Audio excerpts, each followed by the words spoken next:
Julius puts up a three. And goal!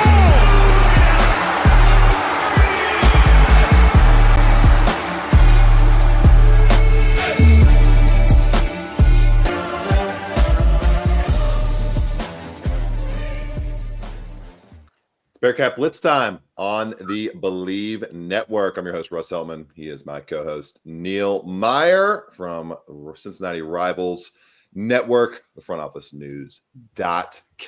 A lot to get to on this show. Jam-packed heading into a holiday weekend. Thank you to everybody for checking us out on Black Friday or whatever point of your Thanksgiving holiday weekend you are tuning into. Bearcat Blitz on YouTube, Spotify, Apple, wherever you get your podcasts. You can check us out on all the big podcast platforms, YouTube as well, Talking Cats with Russ Heltman for all of these shows in video form. Neil, big day for the Bearcats on Thanksgiving. We'll get to that in just a moment as four-star, hovering around five-star status recruit Shon Abaev in the 2025 class. He could probably play his way into firm five-star status over the next couple months. He has committed to Cincinnati. That is the big headline to lead the show. Top 30 talent coming to Cincinnati and looking to be a one-and-done star at Cincinnati. Haven't had one of those here in a long time. Great work by Wes Miller and his staff. We'll get to that to lead the show, and then we'll dive into a little touch on Alabama State, the 18-point victory that did not satisfy anybody within the program, it seems, as they hold their standards to a high level, continuing to opening this season. And then Dan Skillings, quick update on him and when we might expect to see him back, a kind of quickening pace than what many might have expected when he first got his procedure done on that knee. Before all that, though, going to tell you about Bet Online. This Thanksgiving holiday, why not head to the world's most trusted betting platform and your number one source for online betting? Bet Online. From the earliest odds to in-game live betting, Bet Online provides you with constant real-time odds and action and the ability to watch the games as they happen with the largest selection of odds on everything from football, NBA, and college basketball, NHL to UFC and boxing. Head to the website today to see why Bet Online is America's most trusted site for online wagering. Bet Online, the game starts here. Neil, the second highest rated recruits of the 24/7 sports era for Cincinnati, Shon Abaev, 6'8" forward, 195 pounds, 5-star talent on 24/7 Sports, high 4-star on other major services out of Calvary Christian Academy. He was on full display during the Overtime Elite Showcase while Cincinnati was in the same area as Overtime Elite in Atlanta over this past weekend playing Georgia Tech. Timely to be there to watch that, Neil, and a timely addition for Cincinnati. They now have a very strong top 25 recruiting class in the country when you think about Shon Abaev and Keyshawn Tillery being part of this thing, ranked firmly 25th on 24/7 Sports national team rankings. Big holiday for Wes Miller and his staff. The biggest get they have landed yet in his short tenure at Cincinnati this decade. Yeah, and Russ, it's worth noting that this is Shon Abaev becomes the highest ranked recruit in Wes Miller's head coaching career over the last 17 seasons. That's how good Shon Abaev is. I mean, they saw it full on display over the weekend down in Atlanta with Overtime Elite. But Russ, when you think of the addition of what Shon Abaev brings to the table for Cincinnati, he can do it all. He has been one of the most, I would say, prolific scorers within any of the players in the 2025 class. I mean, you look at what he did the other night versus in the Overtime Elite matchup with his Fear of God squad versus Cold Hearts, Overtime Elite's Cold Hearts. 42 points on 17 of 30 shooting, 7 rebounds, 6 assists, and 3 steals. And Russ, he is a walking bucket, to say the least, in this one. Yep. This is a huge addition for Cincinnati and Wes Miller in a position where Shon Abaev has made it clear after he made his announcement that he is looking to be a one and done, and he believes Wes Miller has everything that he was looking for. And the best feeling with this coaching staff that Wes Miller is the guy who can make that happen for him and be a one and done caliber player. But Russ, when you look down at Shon Abaev, prolific scorer, lefty shooter, can really shoot the three ball, shooting 40% from behind the arc. I think what he does so well is he facilitates for others as well. That's the thing that's underlooked. He can really facilitate, dude, and he can pass. He can really pass the ball too. He's a great passer, an elite scorer, and a big time wing. 6'8", 6'9", 195 pounds. Russ, think about what he's walking into next season potentially. If Simas Lukosha selects to leave, this is his final season. Whatever happens with Dan Skillings, if that is still the NBA is still something for him after the season with the knee injury, Shon Abaev could come into Cincinnati, find his way to a starting spot, and be that one and done. And man, this was a heck of a recruiting effort too from Wes Miller and the staff, because Russ, you look down and you see the offers from Abaev. Arkansas came in late in the mix, visited with John Calipari and the Hogs staff last week.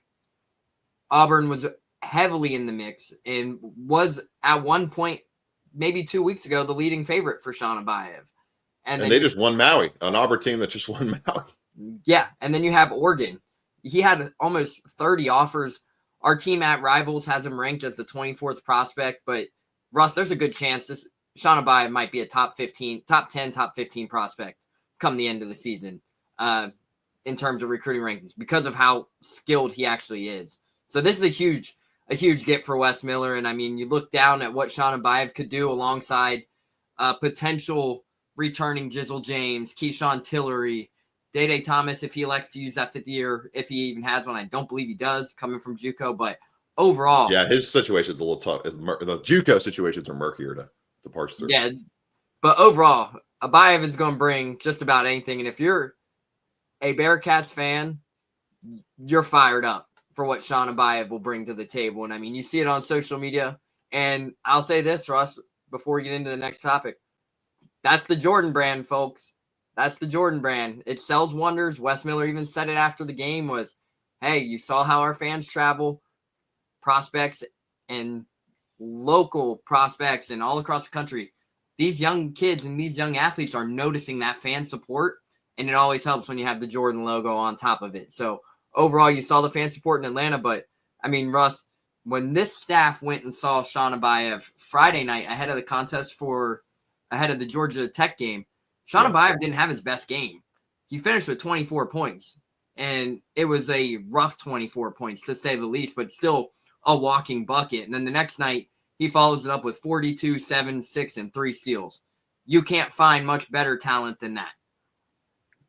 Very, very, very adept analysis there by my co-host Neil Meyer. I don't have much to add on his game. Biggest question to me, Neil, is the defensive ceiling. Is it as high as the offensive ceiling? Is it as high? Maybe it is. I think it's, unless you go and see him game to game, possession to possession on defense, it's harder to find that footage out there on the internet in terms of highlights and stuff. It's harder to parse how well he's going to be able to defend initially, because that's going to be the biggest key to him getting on the floor in game 1, week 1, month 1. We've seen it with Tyler Betsy. If you're able to defend in Wes Miller's system, really in all these grizzled kind of veteran coaches, by the time they get to year 10, it's like, if you can't defend right away, then you're not getting on the floor for me. It's too much of an issue to have to overcome. So I don't think that's going to be an issue. I see Shon Abaev playing a lot of minutes right away. Will he be a starter like you laid out, Neil? We'll see. Time will tell. We'll see what guys come back and what their roles end up being, but I'm with it. He's going to be an immediate impact player. Discuss that immediate impact he wants to bring with 24/7 Sports' Travis Branham. Discussed how he's willing to do everything. Told this to Travis Branham to bring a national championship to Cincinnati, whether it's coming off the bench, whatever his role has to be, he's ready to fill it to bring a national championship to Cincinnati. And if you look at the odds this season, national championship, maybe coming to Cincinnati even closer than Shon Abaev coming, with the way the odds are dropping around the Cincinnati Bearcats following a 77-59 win over Alabama State. Didn't cover the spread, 27.5 points to about 29.5 points, depending on when you bought the number. Was a little bit of a sleepwalky performance, Neil, before they got the commitment from Shon Abaev. That obviously swept away everything that happened on Wednesday night for most Bearcats fans. It won't sweep away what happened for Wes Miller and his staff. He was the most angry I've ever seen him after a game, honestly, and they won by 18. I think that showcased the standard that this staff and Wes Miller especially has set for this team, the knowledge that we're not satisfied. We may be one of the top 15 teams in the country, rankings wise. We may be one of the top 10 teams in the country, analytics wise. And when you have those kinds of projections, you don't take an 18-point loss against Alabama State and run with it. You take 38-point wins against, or 18-point wins, against Alabama State and run with it. You take 38-point wins and run with those over opponents of that caliber. Neil, I thought they played largely okay. There were some issues with I think just paying attention and sloppiness that can happen in these kinds of standalone weeks with no big games on the horizon in that actual week. Just to have the one game against Alabama State and then you're going on the holiday break. It's not acceptable, but I think you understand why there wasn't as much maybe gung-ho-ness to go drop a 30-point win on Wednesday night. Yeah, Russ, and first off, I'm right there with you on your statement that you thought this was the most frustrated and angry Wes Miller has been. Russ, there was times... Win or loss, it was the most correct. frustrating. There was times during this game, Russ, where Cincinnati allowed something to happen or the little attention to details. I have never seen Wes Miller reach down and grab his pant legs and firmly, it looked like he was trying to rip his pant legs off because he was so angry. Like the tearaways, like he's going to the game. I have never seen him that animated. And Russ, the opening statement said it all. And he was visibly frustrated. Whatever the message. What do you say? I have nothing positive to say about the game. He said, I have nothing positive to say. And he goes, I appreciate the fans to come out, but quote unquote, he said, I would have been pretty mad if I had to watch that game. Yeah, he's like, I feel bad for people who paid to watch this tonight. That's what I think the exact quote was. And that's the standard that Wes Miller and them have built. You look down, obviously people are going to look into it the night before Thanksgiving. You got the game. It's kind of like you're sleepwalking into the holidays, as many teams usually do around then. But Wes Miller was quick to cut that narrative off and knew that he had to kind of lock it back in and get focused with this team. He even said it too, Russ. He was like, I'm having all the guys over for tomorrow with their families. We're going to focus on this as a program tomorrow, be there for each other. But Friday, I'm going to get back to it. And we're going to get back to the It's a true Black Friday today for the players heading to practice. Would you say so, Neil? I would say so. But overall, Russ, there was a lot of things to take away. I thought the defensive effort in the second half was relentless. So that Cincinnati defense there in the second half, Alabama State, Russ, started 0 for 18 to start the second half. Yeah, they were they only posted 26 points in the second half. They made six field goals. Six field goals 28 made in the second half or something like that. But overall, I thought Cincinnati's rotations on defense was great. But there was definitely times where they got really sloppy. Yeah, and especially the backups in the last 10 minutes. That was when you saw any hope of covering the 30-point number. And I think personally too, this was a game where Day Thomas could finally get the jitters out, and he looked antsy. Obviously, he had 5 turnovers, I believe, of Cincinnati's turnovers. But Cincinnati, despite looking at the numbers, they were held under 10 turnovers. But it felt like a lot more than that. He had 4 of Cincinnati's 10 turnovers. And it felt like they just had more than 10 turnovers for some reason. But the positive side to take away this, you dominate the glass 52-35. That's a big sign, especially after how Cincinnati has struggled in recent games on the boards. You get the big... Good to see Aziz perk up in a big way there. Finally wake up a little bit there.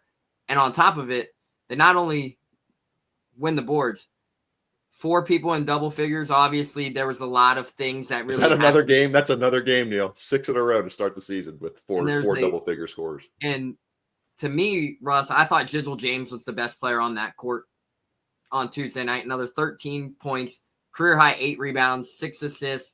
He is developing into one of the best point guards in the country right now. And he had a lot of just mileage put on him in this game. Amar Knox, they were running basically everything through that point guard.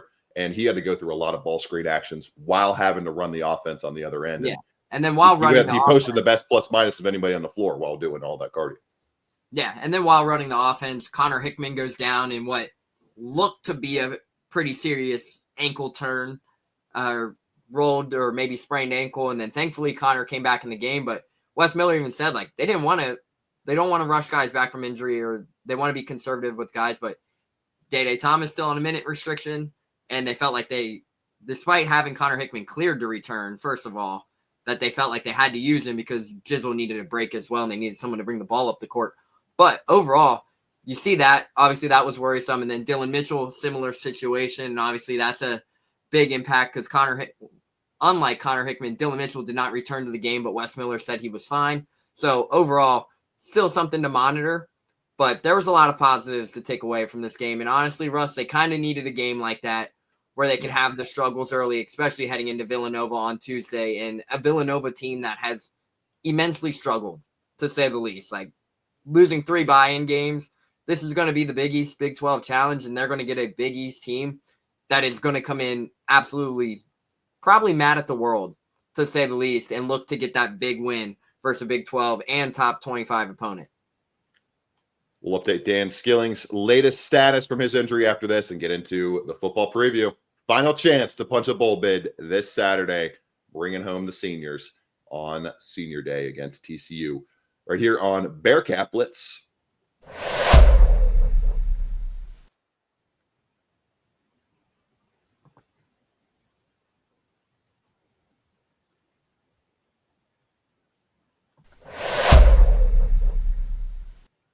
Great few days for the Bearcats basketball program. They had the 18-point win over Alabama State, where you don't necessarily play up to your standards and you get a lot of things to work on heading into another prove-it game, the first top 100 KenPom opponent of the season for Cincinnati in Villanova on Tuesday night. Neil and I will give you the full preview rundown of that on our Monday show.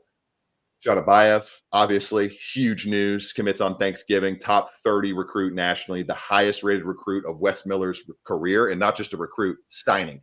He signed people. He's a signee. He's locked in with the program. He's ready to roll for 2025. Him and Keyshawn Tillery, the movement, man. It is moving at a fast pace, and the movement is bringing in commitments that are talking about doing everything they can to win national championships, something unheard of for this program over the last 50 to 60 years. And Neil, we got a very positive update on Dan Skillings. He started doing some shooting, light shooting on the floor, ran through a shooting workout on Sunday. It was confirmed by Wes Miller. He's ramped up things a little bit more throughout the week, starting to do some light floor work overall. And at this pace, Neil, we're sitting about roughly 15 days away from the crosstown shootout. I like his chances of playing in that game. Not necessarily saying he's going to be out there against Howard at home to get that tune-up action before it. About 6 days before, they got almost a week break between Howard and Xavier. But I could definitely see him being a part of the crosstown shootout this year and getting some minutes in that game. Not confirming, knock on wood here. We get continued good progress. This is just me kind of projecting what I'm reading through the tea leaves of these reports and what Wes Miller said. But overall, before we get to football, very positive timeline so far for Dan Skillings. Yeah, and it is a really positive update too, Russ, because obviously he went through the shoot-around Sunday and Monday and then did some light floor activities. But it's also worth noting, too, that following the game Wednesday versus Alabama State, that after the game, Dan Skillings was in the gym getting some shots up as well. So yeah, according to Dan Horde on the post-game radio show. So that's another positive sign. Obviously, that probably happened while we were in press conferences. But overall, that is another positive sign. And Russ, if you're a Cincinnati Bearcats fan and you're hearing everything that's going on with Dan Skillings right now, you got to be pretty pleased with how things are trending for a potential matchup versus Xavier, where if that all goes well, 15 days out, it would not be surprising to see him out there in some sort of capacity versus Xavier. But obviously with Wes Miller and what he has been saying, how they want to be very conservative, they don't want to rush anybody back, it would not surprise me if they even kept him out past the crosstown shootout.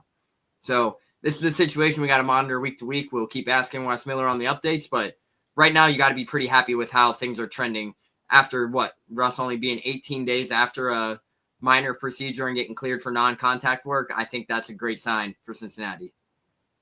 Right there with you, Neil. And just like as we tie the bow on basketball here, shout out to Wes Miller, man. It's so impressive how he has lifted this program up over the last 4 years. And just the way he has nailed the recruiting ranks, Neil. You look at the kind of the top players in each of his classes over the last couple of years. Jizzle James, nailed it.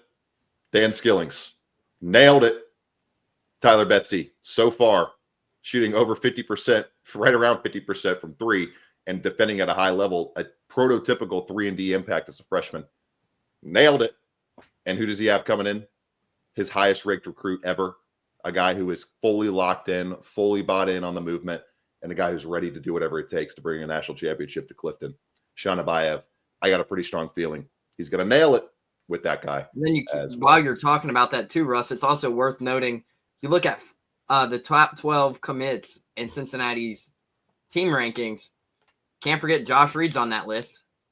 Or top 25. Top 25, Josh Reed. He hasn't missed the top of his top two recruits in each class. He's yet to miss one.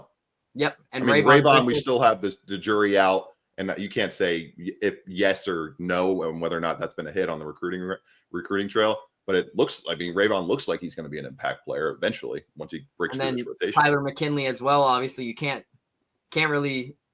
Yeah, that's way too early to tell. Sure. But overall, Tyler McKinley and Rayvon Griffith in the recruiting rankings were top 15 as well all time. So, you look down at that and look at the guys Wes Miller has gotten.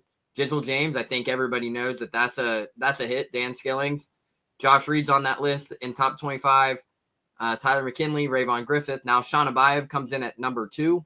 So overall, you look at the talent he's bringing in, you got to be pretty impressed and pretty happy if you're a Cincinnati Bearcat fan for the job Wes Miller's doing right now. No doubt about it. Unfortunately, on the other side of things, Neil, we don't have much time to get to the recruiting losses for Cincinnati in football. We'll touch on that on Monday when we pick up the pieces from the loss. We'll get into that.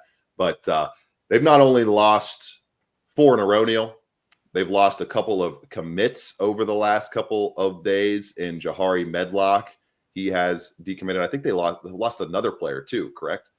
Jahari Medlock and Jordan Woods flipped to Jahari Medlock flipped to Georgia. Florida, and then Jordan Woods flipped from Cincinnati to Ohio State. It's tough. It's just been the story of the recruiting season, Neil. You and I have kind of been holding out hope that they would be able to flush out the ranks and keep the strong pieces of this class together. They largely have done that to an extent and done that to not enough of an extent. And you look at Cincinnati as we kind of move to the football side of things, they are firmly outside the top 65 nationally in overall team rankings. When you kind of look at the overall average, I think they're maybe right inside the top 65, like 62 or 63 overall average. And on 24/7 Sports in particular, Cincinnati sits at 64 with 16 commits. So currently, 18 commits as of this writing. So just not as of this podcast, just not necessarily where you want to see the program on the recruiting trail, where you want to see the program in the standings right now. But Neil, they can flip all that around with a spirited senior day effort on Saturday, welcoming in the TCU Horned Frogs in this game. It's going to be a nip-tuck battle, in my opinion. TCU 7-4 overall. They have won 4 of their past 5, and ESPN's matchup predictor gives the Horned Frogs a 52.3% chance of winning this game, hovering at around 2 to 3 point favorite on betonline.ag. Go ahead and check out those odds on BetOnline if you would like to get in on the action there. Horned Frogs 35th, Neil, in Bill Connolly's S&P Plus metric, while Cincinnati is 68th. And Scott Satterfield kind of did not shy away from the importance of this game. It's hard to put into words. We know how big that would be to make a bowl game. I think anytime you could go into an offseason with a win, it just kind of springboards everything for that momentum for the offseason. This team needs momentum really bad, Neil. And to do it, they're going to have to figure out a way to get these receivers to separate in the open field consistently throughout a 60-minute game. It's just it boils down to that. Offensively, they're going to be able to run the football here.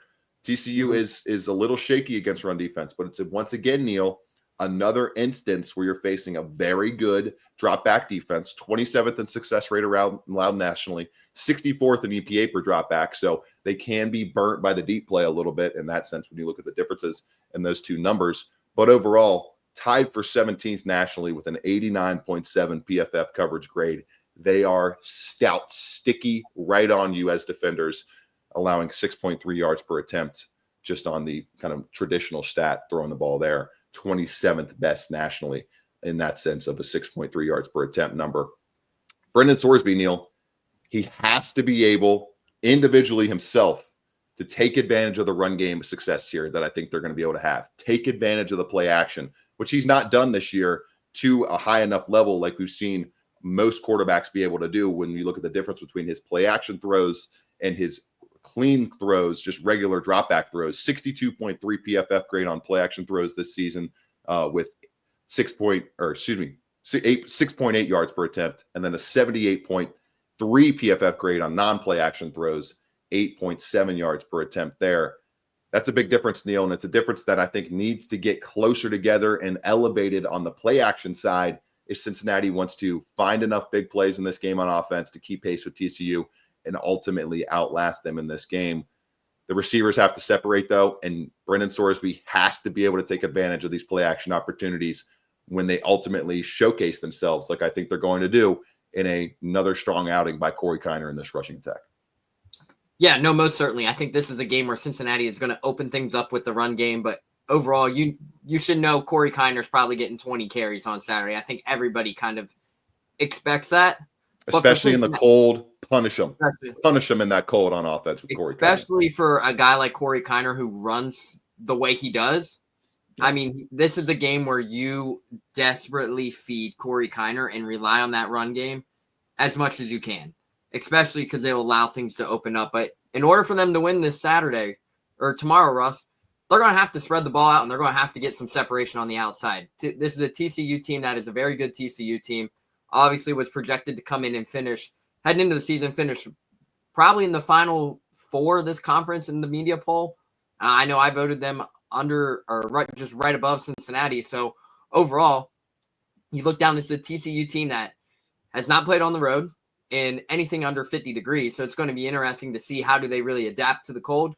But this is a game where Joe Royer, Xavier Henderson, Tony Johnson, Jamoy Mays, whoever it might be on the outside, you have to find some sort of separation there to just allow the passing game to open up. Because once that passing game opens up in a game like this, Russ, in the cold, Corey Kiner will probably be able to average 5.5 to 6 yards a carry at one point if that passing offense is able definitely should be able to. I mean, TCU 88th nationally in rushing success rate allowed. Mm-hmm. We all know what that means. You can consistently chop away at them with 4, 5, 6 yard carries and keep yourself ahead of the change. And this is a game too where Russ, obviously, like we mentioned earlier, TCU has not played in anything under 50 degrees weather. Run the ball, make the defense stay out there, because that first hit in the cold, Russ, it's going to be different. They're going to feel it on offense and defense. It's going to be freezing. It's going to be in like the 20s 20 degrees at one point Saturday with the wind, and everybody knows how the wind kicks up in Nippert Stadium. This is a huge opportunity for Cincinnati, not only to get to a bowl game, but as you mentioned, to build momentum heading into the season, because if you win this game, Russ, and you get to the bowl eligible, then those conversations with the portals, the high school recruits, the extra practices for these young guys, it's so massive. You get so 2 extra weeks of practice for the bowl preparation, and then say you win Saturday, and then you get the 2 extra weeks, and then you go win a bowl game. You finish the season 7-5 or 7-6, and then you're on top of it. You're like, okay, look at where we're at right now. You're building the momentum heading into next season, and that's going to be crucial. If you can win tomorrow versus TCU, the momentum kind of quickly shifts for Cincinnati and Scott Satterfield, to say the least, in a positive direction heading into the offseason. Obviously, National Signing Day next week. Transfer portal opens up. It's going to trend things into a positive direction for sure. Got to correct myself a little bit. It was 8.7 yards per attempt with that 62.3 PFF grade on play action throws, and then 6.8 yards per attempt on the 78.3 PFF graded non-play action throws. So more yards per attempt on the play action throws, but a lot sloppier, a lot lower completion percentage for Sorsby on those throws, 59.7% to 66.8% on non-play action. Tighten that up a little bit. As Neil said, lean on that run game. A defense that's bottom 50 nationally in rushing attempts allowed per game, rushing yards allowed per game. And they're bad in the red zone, Neil. 110th nationally in TD rate allowed in the red zone. UC not good in that sense either, but they don't have to go up against a brick wall on the inside. And that's huge for a UC offense that we know can move the ball up and down the field in Scott Satterfield's system, but has struggled to close things out once they get inside the red zone. Offensive success rate 15th in drop back success rate, 59th in rushing success rate this season, Cincinnati is. So they've been able to move the ball pretty well up and down the field. Have to capitalize in the red zone when you get there. Play action can be another one of those instances in the red zone where you can get the defense to stall on that running fake, and then that gives you enough time and enough space in that short area to get the job done and get to the painted end zone and score points there. Quick break, then we'll close it out with our predictions and a look at the defensive side of things for Cincinnati up against Josh Hoover and the TCU offense.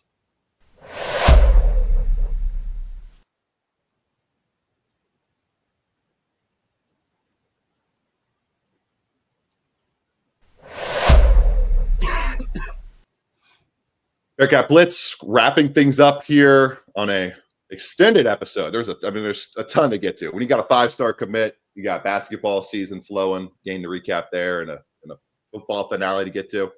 We're going to be going past 30 minutes, that's for sure.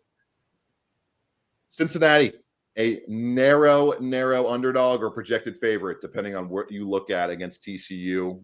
And slowing down this TCU offense is going to be a big key to beating those projections. And it starts, in my opinion, with dynamic, kind of call him an old school flanker, essentially, and Savion Williams has 1,007. Williams is averaging 10.5 yards per catch this season and 7.3 yards per carry on 100 touches.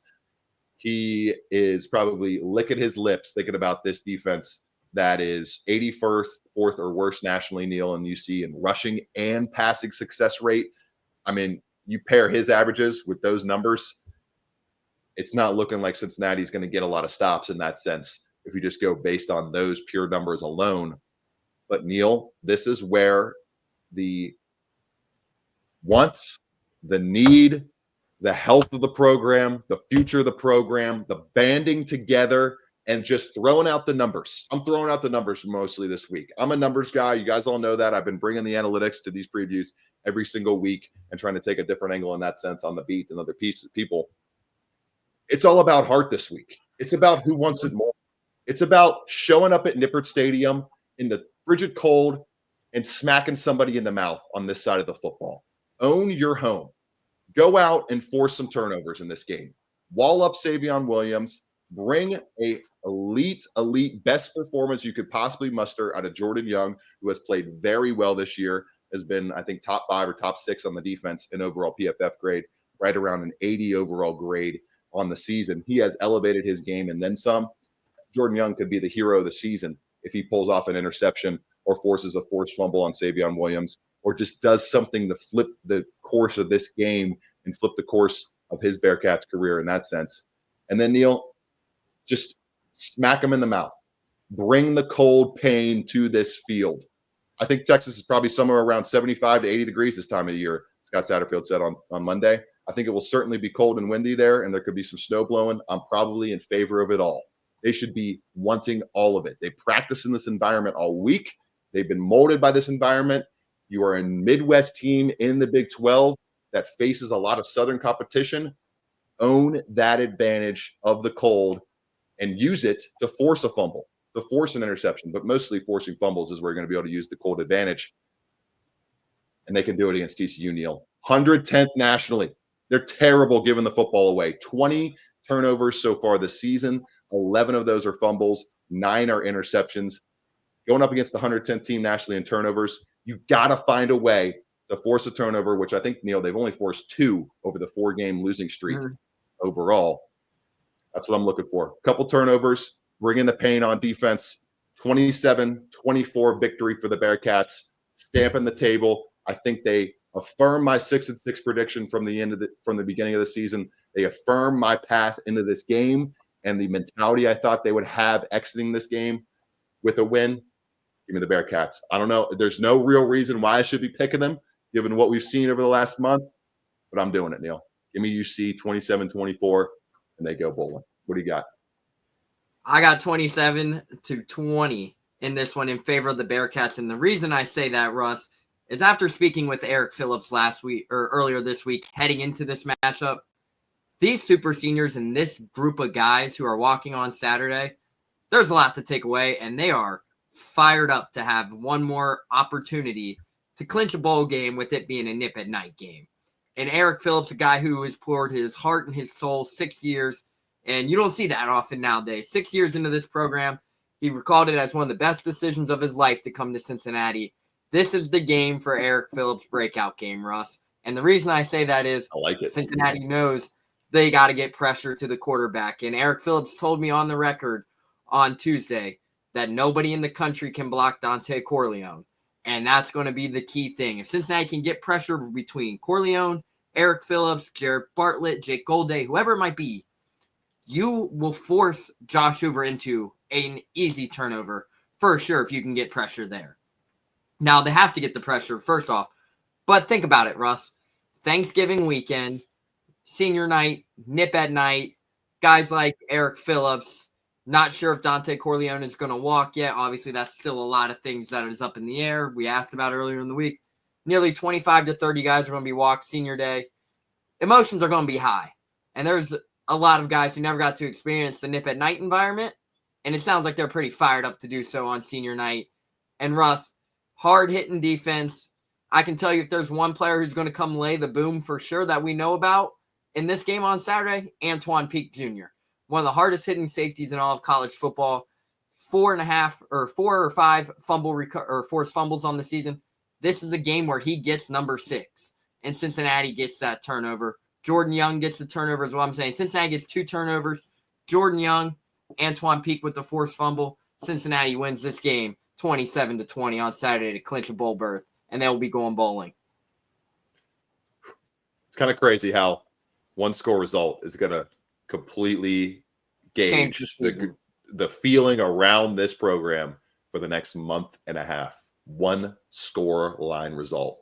That's football, baby. And that's why we love sports so much, because so much can change in one moment. For Neil Meyer, Russ Eltman, our moment over on this podcast. A lot of fun on this show. One of my better times I've had doing a Bearcat Blitz. So much good stuff happening around these programs, and some bad stuff happening as well.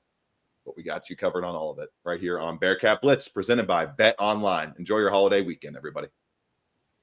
This is the second. 15 seconds left. Shot clock off. 4-point game. DeJulius puts up a 3. Yes!